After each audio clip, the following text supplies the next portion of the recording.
Hello everyone, आज हम start करेंगे फिफ्थ चैप्टर अर्थमेटिक प्रोग्रेशन। देखो, अर्थमेटिक प्रोग्रेशन का मतलब क्या होता है। अर्थमेटिक प्रोग्रेशन, ठीक है, हम इसको एपी भी कहते हैं। एपी ये इसकी एब्रीविएशन है। इसको क्या कर दिया, छोटा करके हमने लिख दिया।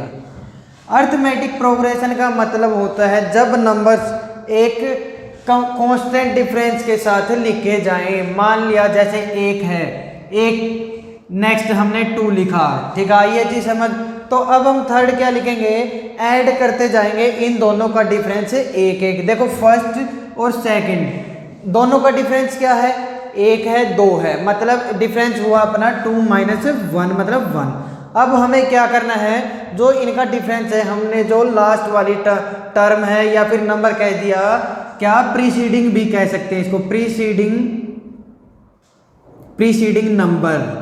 आइए जी समझ। प्रीसीडिंग का मतलब क्या होता है, जो पीछे वाली है, जो पहले वाली वैल्यू है, प्रीसीडिंग टर्म है। इसके अंदर हमने एक जोड़ दिया, फिर हमने क्या काम किया, फिर एक जोड़ दिया, ऐसे ऐसे ऐसे हमने क्या किया, लास्ट तक चले गए, हम एन तक चले गए, ठीक है। तो इसको क्या कहेंगे, हम अर्थमेटिक प्रोग्रेशन कहेंगे, ठीक है। नेक्स्ट आता है इसके अंदर जो ये नंबर्स हैं, इनको हम कहते हैं टर्म्स कह देते हैं। जो the numbers in the AP are called terms. आइए जी समझ। क्या कहेंगे हम, जो ये नंबर्स हमने यूज किए हैं अर्थमेटिक प्रोग्रेशन के अंदर, उनको अगर हम एक स्टैंडर्ड फॉर्म में लिखेंगे या फिर स्टैंडर्ड फॉर्म में क्या बोलेंगे, उसको टर्म्स बोलेंगे। उनको कहते हैं टर्म्स, मतलब अर्थमेटिक टर्म्स, ठीक है। आइए जी समझ। नेक्स्ट देखो, अब हम क्या काम करते हैं, इसके अंदर कुछ एक टर्म्स जान लेते हैं। पहली होती है क्या, फर्स्ट टर्म। जो पहले स्टार्टिंग एपी की स्टार्टिंग होती है, उसको हम क्या कहते हैं, फर्स्ट टर्म कहते हैं, ठीक है, फर्स्ट टर्म। नेक्स्ट को क्या कहेंगे, सेकंड, थर्ड, फोर्थ, ऐसे ऐसे हम लास्ट तक जाएंगे। तो लास्ट टर्म को हम क्या कहते हैं, लास्ट टर्म। जो आखिर वाली वैल्यू है, आखिर वाली टर्म है, उसको हम लास्ट टर्म से क्या करते हैं, डिनोट करते हैं। ये कह दिया लास्ट टर्म, ठीक है। नेक्स्ट एक आता है, देखो इसके अंदर और क्या किया हमने, एक डिफरेंस भी लिया है। जो हमने डिफरेंस लिया है नंबर्स के बीच, डिफरेंस लिया है हमने नंबर्स के बीच, उसको हम क्या कहेंगे, कॉमन डिफरेंस कहेंगे। आइए चीज समझ, कॉमन डिफरेंस। भाई एक क्या होती है, एपी की फर्स्ट वैल्यू होती है, एक सेकंड, थर्ड, फोर्थ, ऐसे ऐसे जाते जाएंगे, तो एक आखिरी की टर्म्स होगी। आखिरी की टर्म को हम क्या कहेंगे, लास्ट टर्म कहेंगे। इसी तरह और क्या किया हमने, इसके अंदर हमने नंबर्स का डिफरेंस भी लिया। 2 सक्सेसिव नंबर्स का जो डिफरेंस होगा, यदि क्या सेम है, तो उसको हम क्या कहते हैं, एपी कहते हैं। एपी की डेफिनेशन लिख लीजिए, एपी की डेफिनेशन लिख लेते हैं हम यहाँ पे अर्थमेटिक प्रोग्रेशन की।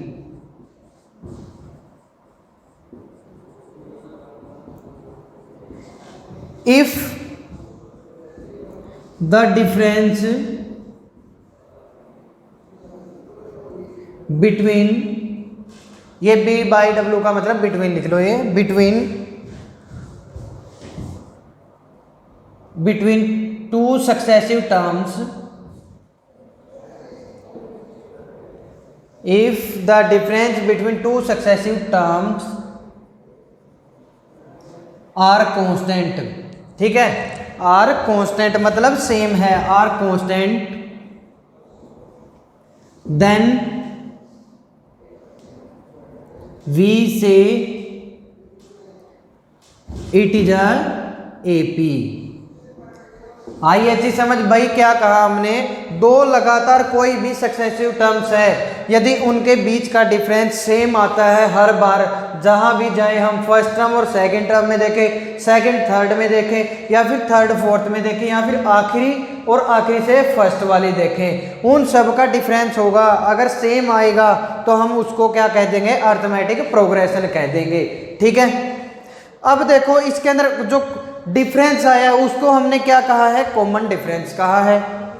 फर्स्ट टर्म हम क्या कहेंगे, फर्स्ट टर्म है। ठीक है, ये चीज आई समझ। नेक्स्ट देखें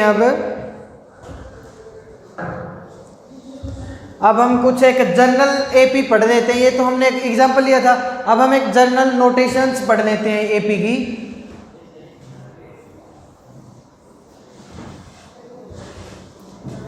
देखें, मान लीजिए अपने पास एक एपी आ गई, A1 A2 A3 so on और AN। अब एक चीज देखो, यदि जहां भी ये 3 डैश मिल जाए, किसी भी टर्म के बाद डैश डैश डैश मिल जाए, उसका मतलब वो चीज कहाँ खत्म हो रही है, इनफाइनाइट पे खत्म हो रही है। आइए चीज समझ। तो क्या कहेंगे हम, यदि 3 डैश आ गए किसी भी पॉइंट के बाद, किसी भी नंबर के बाद, तो हम क्या कहेंगे, उसका एंडिंग पॉइंट क्या है, इनफाइनाइट है। तो अब हम क्या कह सकते हैं, जो फर्स्ट टर्म है वो क्या आई अपनी, फर्स्ट टर्म आई अपनी A1। ठीक है, सेकंड टर्म क्या है अपनी, second term is equal to A2 है। ऐसे ऐसे अपने क्या काम किया, लास्ट टर्म लिख ली। लास्ट टर्म वो किसके बराबर है, जो लास्ट है वो है AN के बराबर है। ठीक है, अब कॉमन डिफरेंस था अपना, कॉमन डिफरेंस। कॉमन डिफरेंस क्या होता है, कॉमन डिफरेंस होता है जो एपी की सभी टर्म्स है उनके बीच का, दो सक्सेसिव टर्म्स या फिर दो कंसेक्टिव टर्म्स के बीच का जो डिफरेंस है, यदि सेम आता है तो उसको मैं क्या कहूँगा, कॉमन डिफरेंस कहूँगा। तो A2, एक चीज और देखो, हमें माइनस किसको करना है, second minus first, third minus second, fourth minus third, ऐसे करना है। तो क्या लिखेंगे हम इसको, A2 माइनस A1 किसके बराबर होगा, A3 माइनस A2 के बराबर होगा, इज इक्वल टू किसके बराबर होगा, A4 माइनस A3 के बराबर होगा। ऐसे ही गए हम, last term I AN minus AN-1। यहां तक आया समझ में, हमने कॉमन डिफरेंस लिख दिया इसको। और कॉमन डिफरेंस को डिनोट हम किससे करते हैं, D से डिनोट करते हैं। आई अच्छी समझ। जैसे लास्ट टर्म को हमने AN से किया है, फर्स्ट टर्म को हमने A1 A2 A3 से किया है, ऐसे ही जो कॉमन डिफरेंस होगा अपना, उसको हम किससे डिनोट करेंगे, D से डिनोट करेंगे। ठीक है, नेक्स्ट देखो, अब क्या चीज आया, अब इसको मैं क्या लिखूंगा, A1 को मैं A भी लिख सकता हूं। आइए चीज समझ भाई, फर्स्ट टर्म हमने जनरली क्या मान ली, A मान ली। अब हम क्या काम करते हैं, इसकी हेल्प से और इसकी हेल्प से, कॉमन डिफरेंस की हेल्प से A2 A3 A4 ये हम लिखेंगे। अब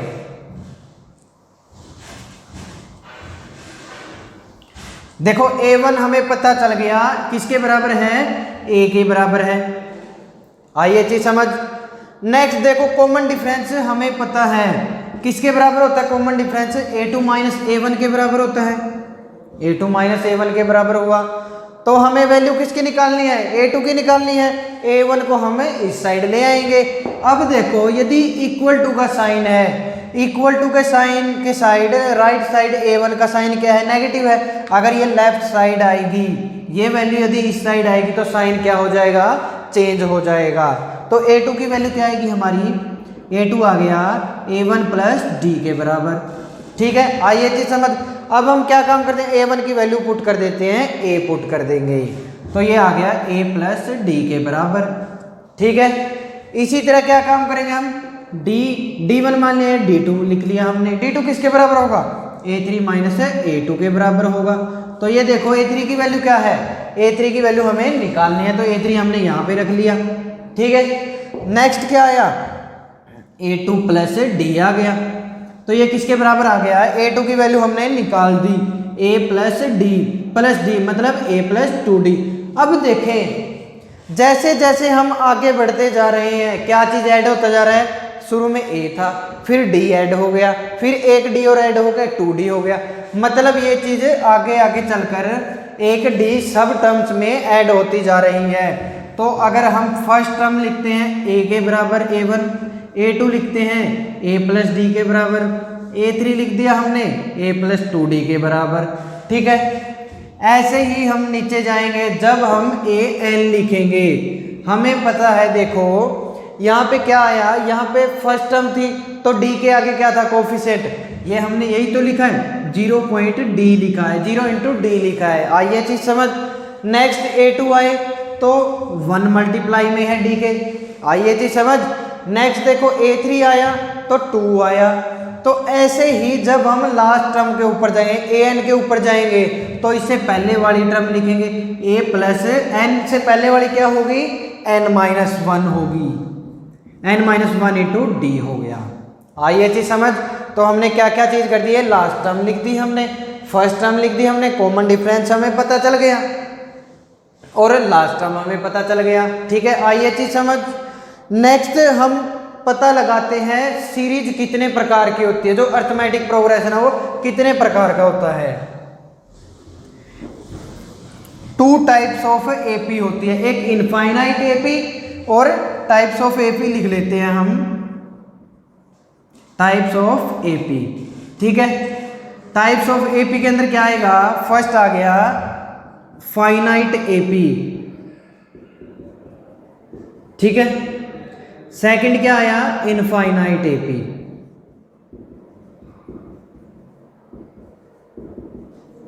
ठीक है, अब देखो फाइनाइट एपी का मतलब क्या है। फाइनाइट एपी का मतलब होता है जब हमें क्या हो, एपी की जो टर्म्स दे रखी है वो फाइनाइट दे रखी हो, जिनको हम काउंट कर सकें। आइए चीज समझ, by which we can count, we can count.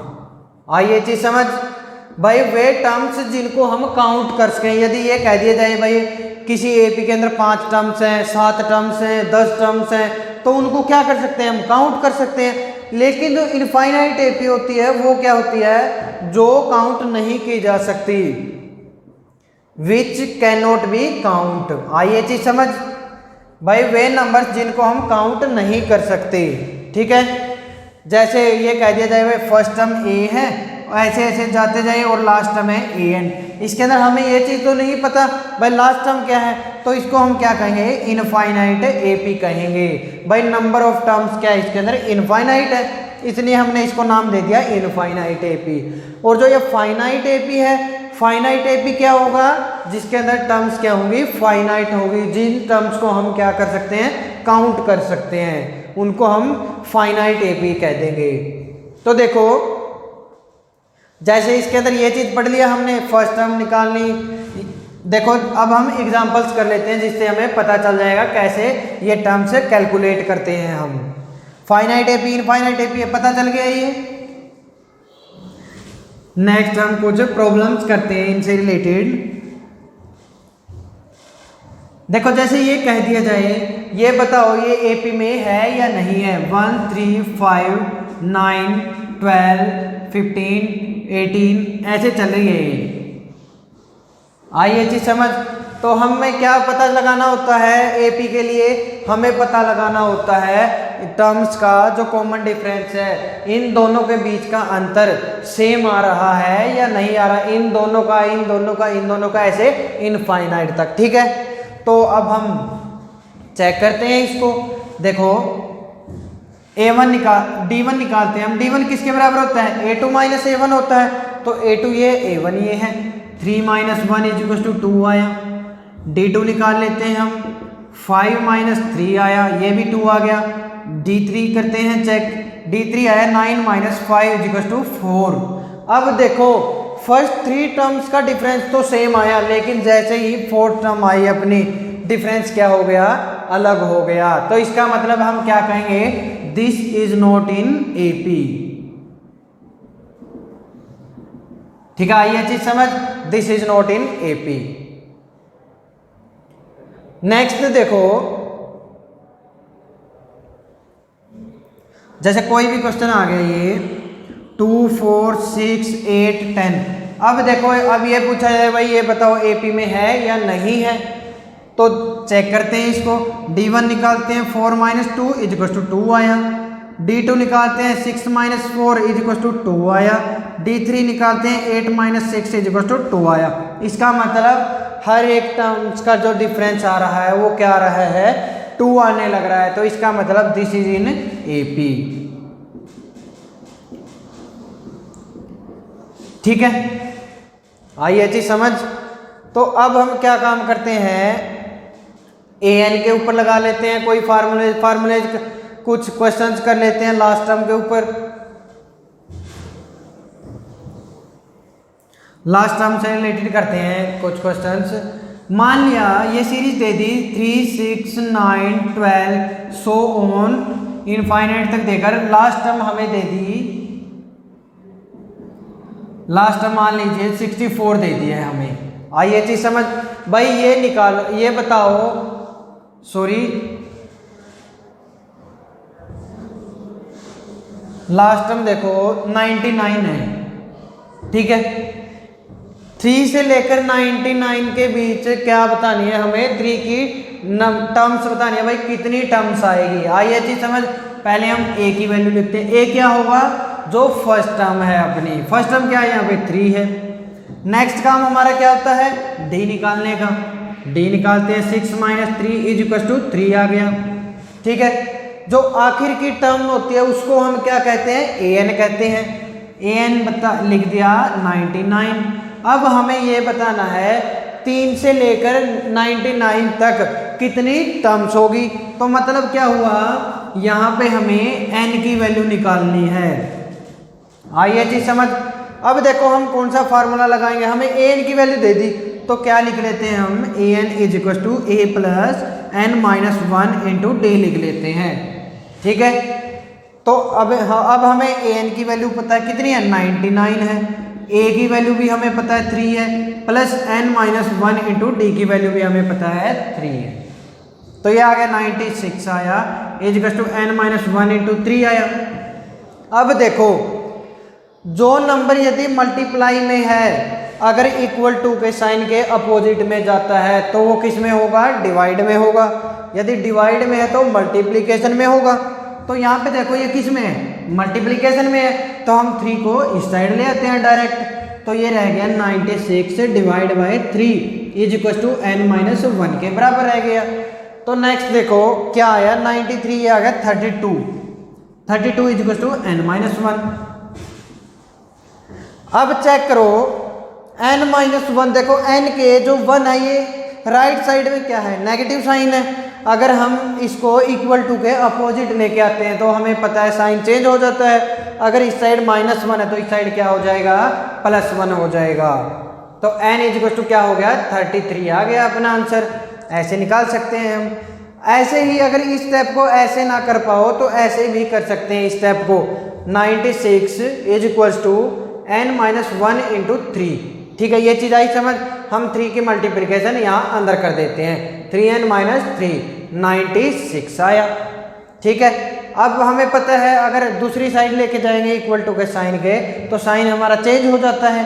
तो 3 को हमें इस साइड लेके गए, 96 + 3 = 3n, और 3n = 99, और n = आया 99/3 मतलब 39 आ गया। आई ये चीज समझ। तो 39 आ गया ये आंसर हमारा, हमने ये आंसर लिख दिया, ठीक है। इससे भी 33 आया, यहाँ पे आ गया, और इससे भी 33 आ गया। जो भी जिस भी मेथड में आप कंफर्टेबल हो आप उसी को लगा के सोल्व करें अपना क्वेश्चन, ठीक है। आज हम यहीं पे ख़त्म करते हैं और नेक्स्ट हम स्टार्ट करेंगे नेक्स्ट एक्सरसाइज। Thank you.